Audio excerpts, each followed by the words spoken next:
역대상 9장 28절에서 34절의 말씀입니다.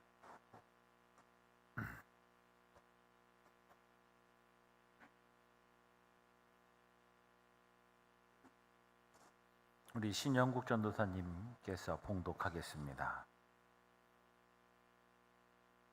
그 중에 어떤 자는 섬기는 데 쓰는 기구를 맡아서 그 수요대로 들여가고 수요대로 내오며, 또 어떤 자는 성소의 기구와 모든 그릇과 고운 가루와 포도주와 기름과 유황과 향품을 맡았으며, 또 제사장의 아들 중에 어떤 자는 향품으로 향기름을 만들었으며, 고라 자손 살룸의 맏아들 맛디자라 하는 레위 사람은 전병을 굽는 일을 맡았으며, 또 그 형제 그앗 자손 중에 어떤 자는 진설하는 떡을 맡아 안식일마다 준비하였더라. 또 찬송하는 자가 있으니 곧 레위 우두머리라. 그들은 골방에 거주하면서 주야로 자기 직분에 전념함으로 다른 일을 하지 아니하였더라. 그들은 다 레위 가문의 우두머리이며 그들의 족보의 우두머리로서 예루살렘에 거주하였더라.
함께 하겠습니다. 내가 맡은 일.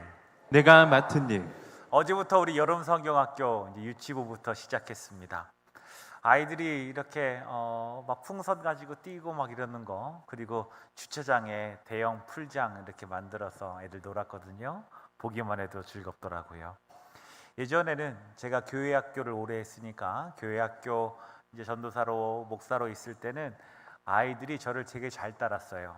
안기기도 잘 안기고 대장님이라고 부르면서, 제가 맨날 과자를 사주면서 나를 대장님이라고 불러라 이래가지고 애들이 저를 막 대장님 하면서 따라다니고 막 그랬거든요.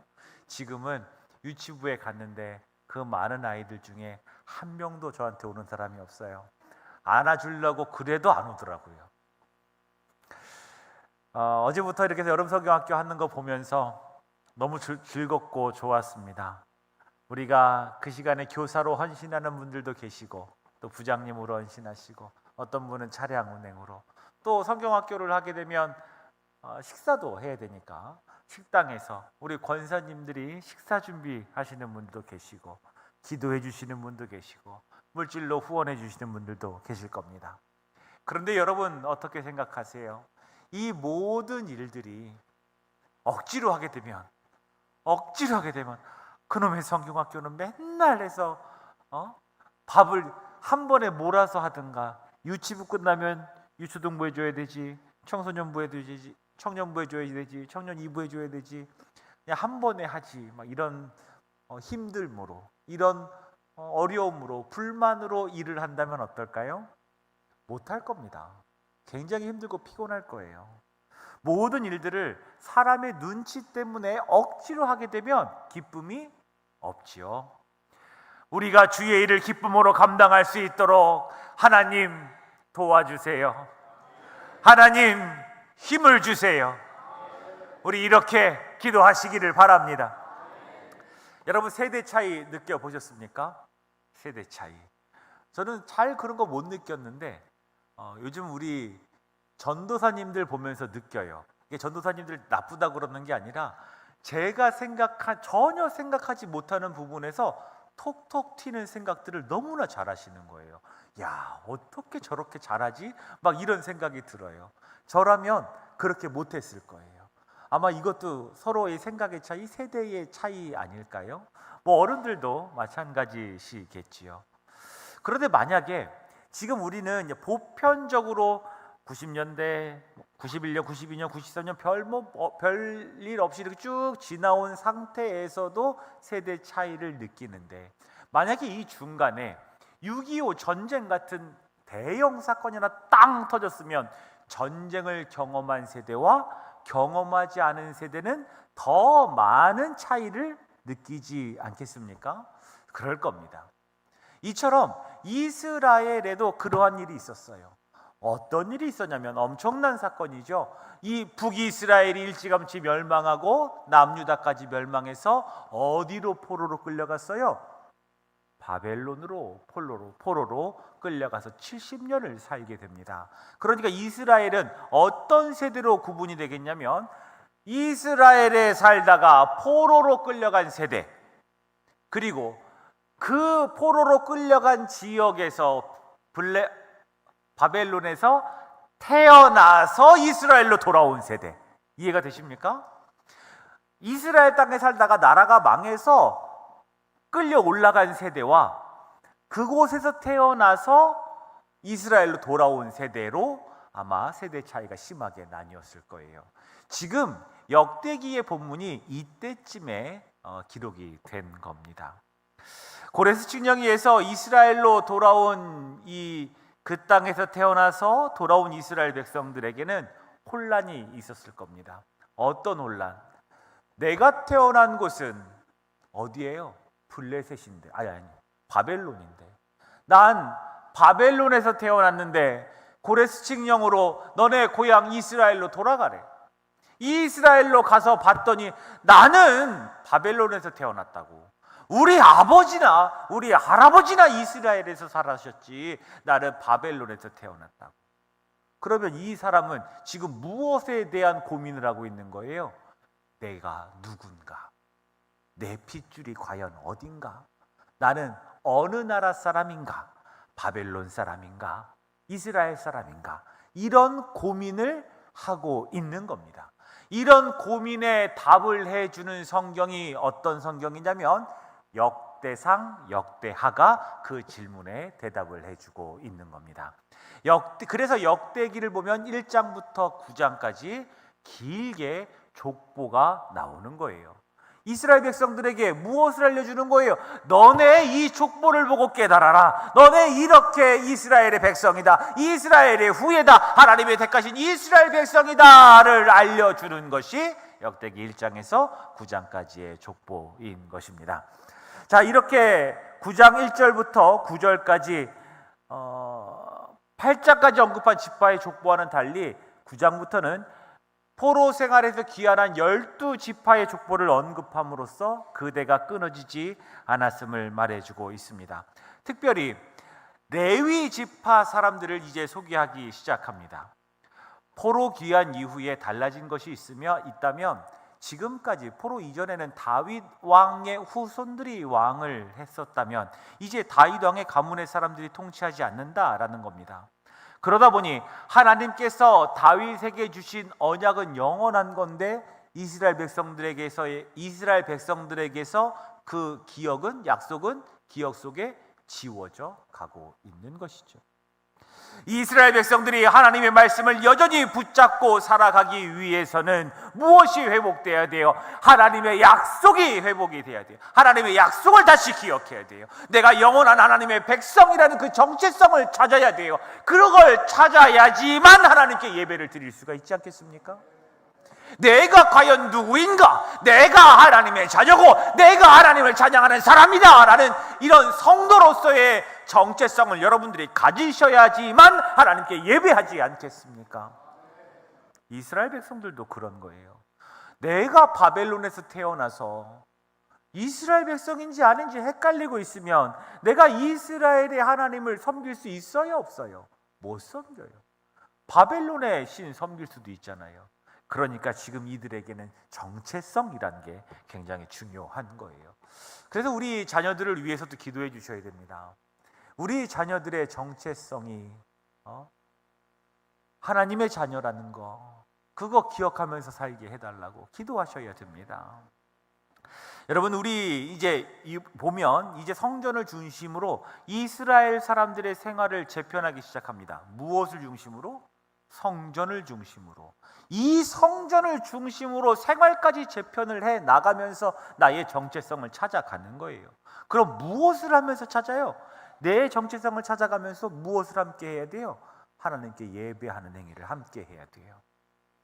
그렇게 예배를 드리려면, 자, 여러분, 우리가 이렇게 예배를 드릴 때 일단 눈에 띄는 사람이 누구예요? 말씀 전하는 사람. 그리고 그 다음에 눈에 띄는 분들이 찬양대, 그죠? 찬양대는 눈에 되게 잘 띄어요. 그래서 눈 감고 있으면 다 보여요. 자, 아무튼 예배를 드리기 위해서는 누군가의 봉사가, 누군가의 헌신이 있어야 돼요? 없어도 돼요? 있어야지만 되는 거예요.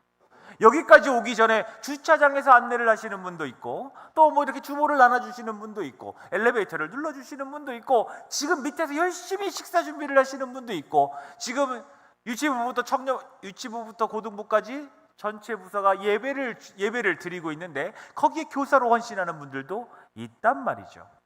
예배를 위해선 누가 필요해요? 봉사하는 사람들, 헌신하는 사람들이 필요한 겁니다. 직분을 맡은 자들이 필요했다라는 겁니다. 그 직분을 맡은 자들이 누구였냐면 레위 지파 사람들이었습니다. 어느 지파요? 레위 지파. 그런데 우리 흔히들 생각할 때 레위 지파 하면 누구만 떠올라요? 무슨 직분만 떠올라요? 제사장 직분만 떠오르잖아요. 그런데 제사장만 있는 게 아니에요. 예배에 관련된 모든 직분을 레위 지파가 감당했다라는 말입니다. 오늘 본문을 보면 무엇이 있었냐면 예배의 찬송과 성전을 지키는 문지기와 예배를 준비하는 일, 여러 가지 일들을 담당했습니다. 그런데 이러한 일들을 아무에게나 맡길 수 있어요, 없어요?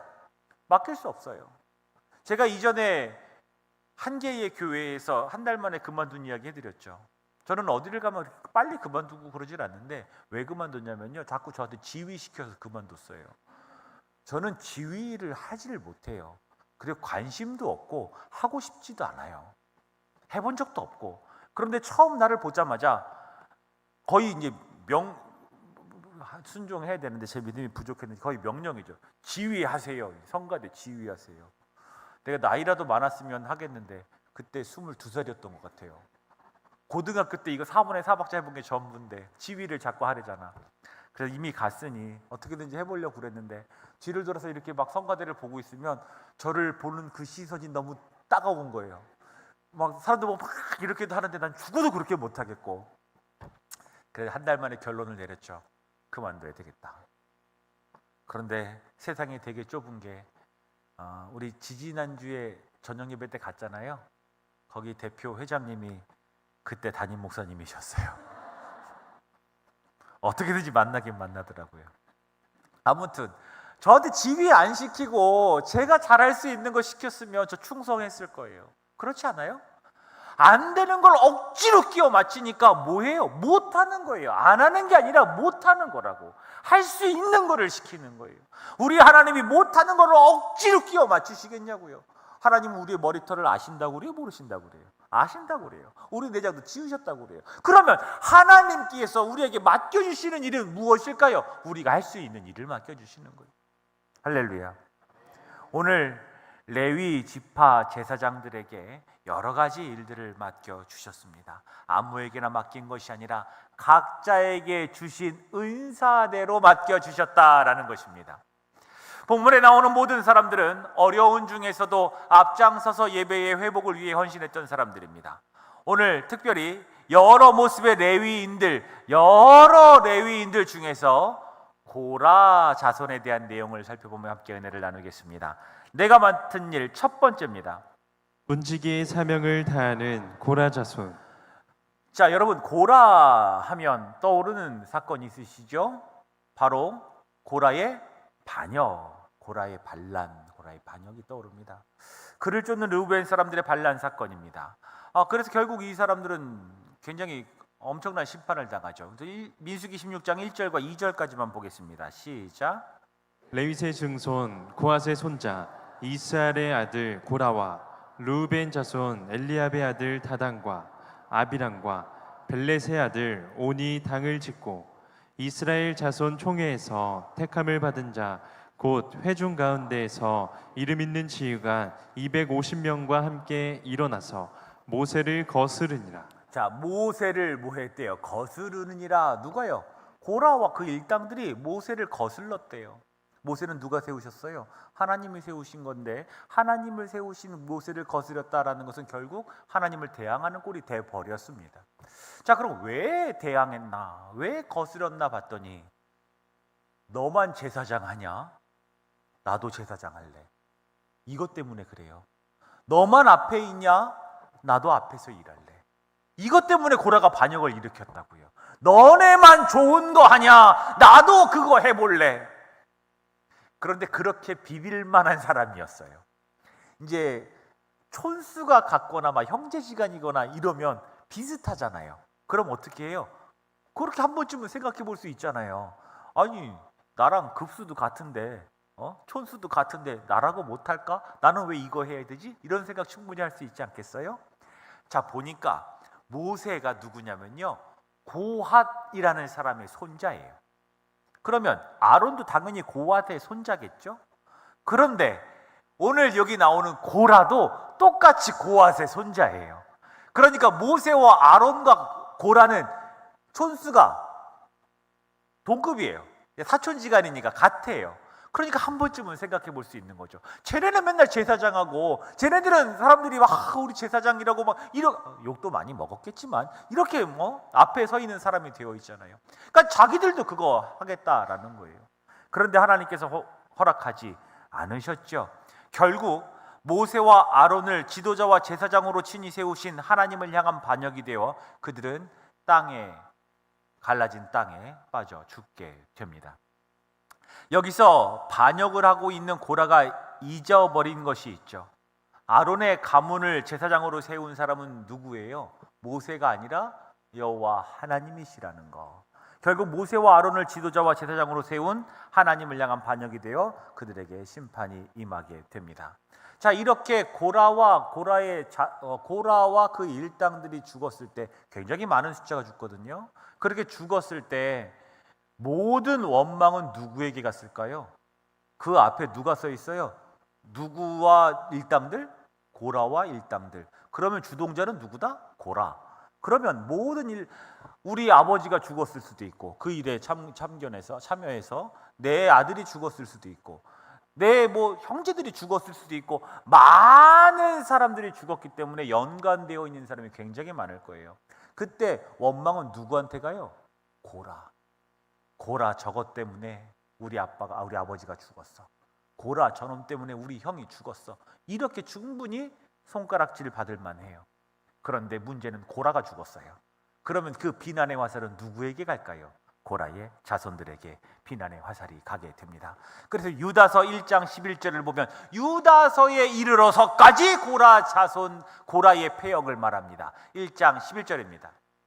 화 있을진저 이 사람들이여 가인의 길에 행하였으며 삭슬 위하여 발람의 어그러진 길로 몰려갔으며 고라의 패역을 따라 멸망을 받았도다. 지금 고라의 비교 대상이 가인이고 발람이에요. 아주 안 좋은 사람들과 비교 대상을 하는 사람이 고라였어요. 그만큼 이스라엘 백성들이 그들을 어떻게 봤다라는 거예요. 패역한 일이다, 나쁜 사람이다, 안 좋다, 이렇게 보고 있었다라는 거죠.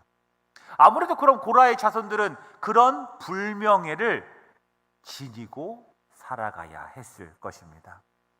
그런데 놀랍습니다.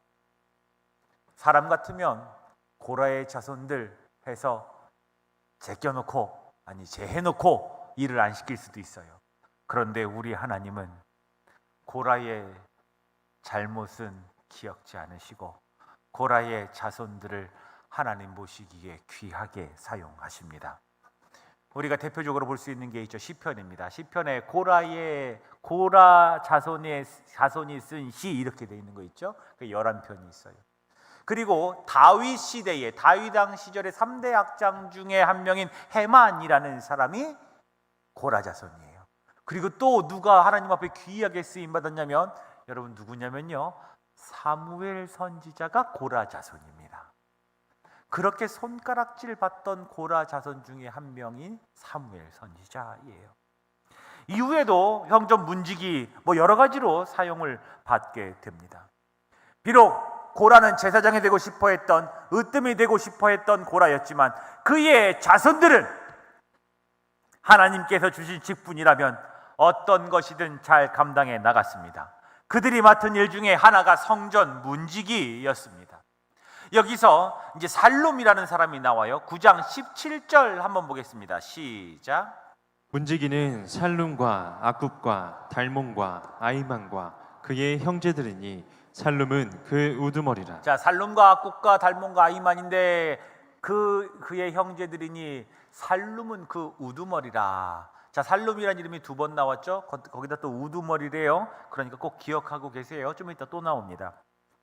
자, 19절에서 보니까 이 살룸이란 사람이 누군가, 고라와의 관계를 한번 기억해 봐야 돼요. 고라의 증손 에비아삽의 손자 고레의 아들 살룸과 굳이 이렇게까지 얘기 안 해도 그냥 고라의 6대손 이러면 될 텐데, 아무튼 고라의 자손이 살룸이에요. 살룸입니다. 그리고 그의 조상들은 성전을 위해 수종드는 일을 맡았습니다. 23절부터 보면 그들의 임무를 나열하고 있는데 가장 핵심적인 임무가 성전이나 성막의 문을 지키는 것이었습니다. 또 본문에서 소개되는 문지기의 마지막 역할은 문을 열고 닫는 일입니다.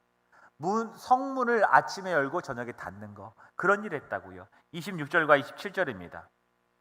이는 문지기의 우두머리 된 레위 사람 넷이 중요한 직분을 맡아 하나님의 성전 모든 방과 곳간을 지켰습니다. 그들은 하나님의 성전을 맡은 직분이 있으므로 성전 주위에서 밤을 지내며 아침마다 문을 여는 책임이 그들에게 있었더라. 지금 이렇게 문지기의 역할까지 이야기해 주는 것을 보면 이스라엘 백성들에게 이스라엘의 성전이 재건되었고 성전을 중심으로 다시 너희들의 정체성이 회복되어 하나님께 예배해야 된다, 이런 것들을 강조하는 것일 겁니다. 고라 자손으로 살아가면서 불명예스러운 순간들이 있었을 거예요. 한참 뒤인 유다서에서도 그렇게 말하는 것을 보면요. 하지만 하나님의 일은 사람의 평가로 이루어지는 게 아닙니다. 사람의 생각으로 사람들이 사용되어지는 것이 아니라 하나님의 일은 하나님을 통해서 하나님의 은혜로 이루어지는 것입니다. 하나님께서는 고라의 자손들을 통해 일하셨습니다. 그리고 그들은 그 부름에 응답했습니다. 문지기일지라도 성실히 최선을 다했습니다. 이렇게 하나님의 나라가 세워지는 것입니다. 하나님의 나라가 세워져 가는 일에 하나님 문지기여도 좋습니다. 주의 일에는 비천이 없습니다. 주의 일에 높낮이 있어요, 없어요? 없습니다. 주님의 일은 모두 다 중요하고 모두 다 소중한 겁니다. 다만 내가 주의 일에 쓰임을 받느냐, 쓰임을 받지 못하느냐, 그 차이입니다. 우리 모두 하나님의 일에 쓰임 받기를 축원합니다. 내가 맡은 일 두 번째입니다. 어떤 자들과 살롬의 맏아들 맏디랴. 자, 살롬의 아들 맏디랴. 자, 문지기들에 대한 설명이 끝난 다음에 성전에서 봉사하는 다른 사람들의 이야기를 하고 있습니다.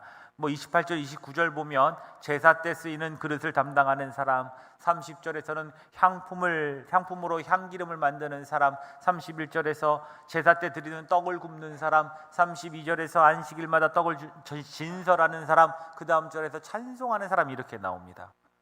각자가 모두 같은 일을 하고 있어요? 다른 일을 하고 있어요? 각자가 모두 다른 일들을 하고 있어요. 각자에게 주신 은사에 따라 각자가 다 다른 일을 하고 있습니다. 이 사람들은 이거 평생 하는 겁니다. 평생 향기름을 만들고, 평생 지낼 떡을 만들고, 평생 찬송하는 일을 합니다. 이것이 그들의 사명입니다. 이처럼 오늘날의 교회에도 여러 가지 일들이 있습니다. 그러기에 한 명의 성도가 열심을 내어서 많은 일을 감당하기보다 여러 사람이 나누어서 맡는 것이 더 옳은 일입니다. 우리 교회가 그랬으면 좋겠습니다. 자, 열심히 믿음으로 일하는 성도가 있으면, 지금까지 제가 봐온 바로는 열심히 일하는 성도가 있으면 이것도 부탁하고 저것도 부탁하고 계속 부탁해요. 마치 또 그것을 모두 감당해야지만 믿음이 있는 것처럼 또 보여지기도 해요. 지쳐 쓰러지기라도 하면, 너무 힘들어서 안 하기라도 하면 어때요? 기도 안 한 것처럼. 너무 많으면 저도 못해요. 할 수 있는 것만 하는 거예요. 저 지휘 못해서 그만뒀다니까요. 안 되는 거를 억지로 해서는 안 되는 거예요.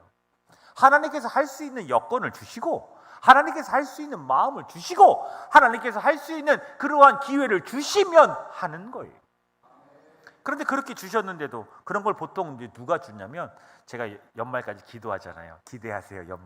연말까지 제가 기도하잖아요. 기도하면서 누구누구 이렇게 일하셨으면 좋겠다라고 쫙 짜서 쫙 내보냅니다. 그러면 주로 다 순종을 하세요. 그럴 때, 기회가 될 때 순종하셔야 되는 겁니다. 그런데 우리가 그렇지 못할 때도 있지요. 열심히 믿음으로 일하는 성도가 있으면 쓰러질 때까지 일을 주는 것이 아니라, 하나 잘하면 다른 사람도 잘할 수 있게 줘야죠. 한 명이 10가지의 일을 감당하는 교회가 아니라 100명이 100가지의 일을 감당하는 교회가 돼야 되는 거예요. 1000명이 1000가지의 일을 감당하는 교회가 돼야 되는 겁니다. 그럼 목사님, 저도 일할래요. 막 들어가려니까 제가 할 수 있는 일이 없어요. 또 이러시는 분들이 있어요. 그럴 수 있죠. 제가 2가지 예화를 드릴게요. 어저께 제가 유치부에 갔는데, 애들은 저를 안 좋아해도 엄마들은 저를 좋아합니다. 엄마들이 중에 한 명이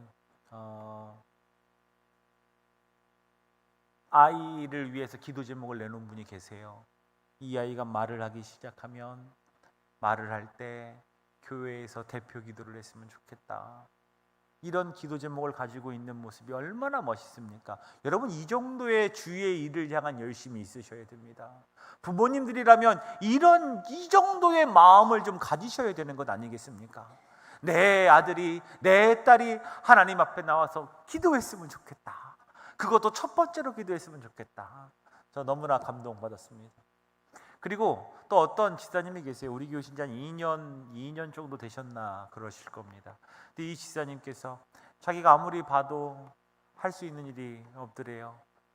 교사의 인원도 다 차 있고 다 이렇게 차 있으니까 새롭게 들어가서 일하기란 쉽지 않을 겁니다. 그래서 이런 결정을 하셨어요. 내가 할 수 있는 일이 지금 없으니 기도해야 되겠다. 그 이후로 새벽 예배를 빠지지 않고 나오십니다. 그리고 자녀를 위한 새벽 기도회 때 제가 1시간 넘게 이 자리에 서 있잖아요. 제가 기도 끝날 때까지 앉아 계세요. 그런데 그분이 이런 고백을 하세요. 자기는 새벽 예배를 드리면 생활이 안 된대요. 하루 종일 너무너무 힘들대요. 그런데 감당해 나가시더라고요. 여러분, 이거 귀한 일이에요, 아니에요? 귀한 일이에요. 여러분, 기도의 자리는 누구나 감당하실 수 있습니다. 저를 위해서 기도해 주시지요? 저를 위해서 기도해 주셔야지요. 저 사람 착한 목사 되게 해달라고, 저 사람 정직한 목사 되게 해달라고 기도하셔야지요. 그리고 우리 교회에서 기도하셔야지요. 우리 교회 거룩한 교회 되게 해달라고, 세상에 물들지 않는 교회 되게 해달라고 기도하셔야지요. 그러면 우리가 각자 맡은 사명에 따라 충성하는 사람들 충성하고, 그렇게 했는데 일할 곳이 없을 때 나는 일할 곳이 없네 하면서 소외감 느끼지 마시고 기도하시기 바랍니다. 기도는 누구나 할 수 있는 거예요. 건강한 교회는 어떤 교회냐면요, 모두 열심히 해서 나누는 교회가 건강한 교회인 겁니다. 우리 교회의 모든 성도님들이 모두 주의 일을 하기를 갈망하십시오. 그러면 우리 교회가 하나님 보시기에 좋은 교회, 하나님 보시기에 칭찬받는 교회가 될 줄로 믿습니다.